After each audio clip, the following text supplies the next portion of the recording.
നോമ്പ് തുറപ്പിക്കുന്നവരുടെ പ്രതിഫലം ശരിക്കും നിങ്ങൾ മനസ്സിലാക്കിയിട്ടുണ്ടോ?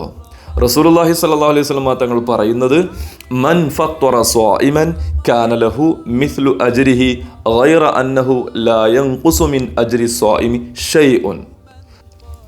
നോമ്പ് തുറപ്പിക്കുന്നവർക്ക് നോമ്പ് നോറ്റയാളുടെ മുഴുവൻ പ്രതിഫലവും, ഞാൻ നോമ്പെടുത്തിട്ടുണ്ടെങ്കിൽ എനിക്കെന്താണോ അള്ളാഹു പ്രതിഫലം നൽകുന്നത്, അത് എന്നെ നോമ്പ് തുറപ്പിച്ച ഒരാൾക്ക് ലഭിക്കുന്നു. അപ്പോൾ ഒരാളെ നോമ്പ് തുറപ്പിച്ചാൽ അയാൾ നോമ്പെടുത്ത പ്രതിഫലം കൂടെ നോമ്പ് തുറപ്പിച്ച ആൾക്ക് കിട്ടുന്നു എന്ന് പറഞ്ഞാൽ 2 നോമ്പുകാരുടെ പ്രതിഫലമാണ് ഒരാളെ നോമ്പ് തുറപ്പിച്ചാൽ നോമ്പ് തുറപ്പിക്കുന്ന ആൾക്ക് കിട്ടുന്നത്. 10 ആളെ നോമ്പ് തുറപ്പിച്ചാലോ 10 നോമ്പെടുത്ത കൂലി.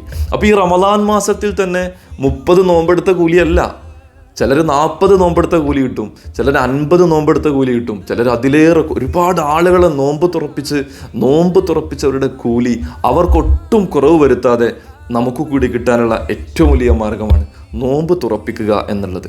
പിന്നെ റസൂലുള്ളാഹി സ്വല്ലല്ലാഹു അലൈഹി വസല്ലം തങ്ങൾ ഒരു പ്രത്യേക ദുആയും കൂടെ പഠിപ്പിച്ചു തന്നിട്ടുണ്ട്. നോമ്പ് തുറന്നു കഴിഞ്ഞാൽ, ഭക്ഷണമൊക്കെ കഴിച്ചു കഴിഞ്ഞാൽ, അഫ്തറ ഇൻദകുമുസ് സ്വാഇമൂൻ വഅകല തുആമകുമുൽ അബ്റാർ വസല്ലത്ത് അലൈക്കുമുൽ മലായിക.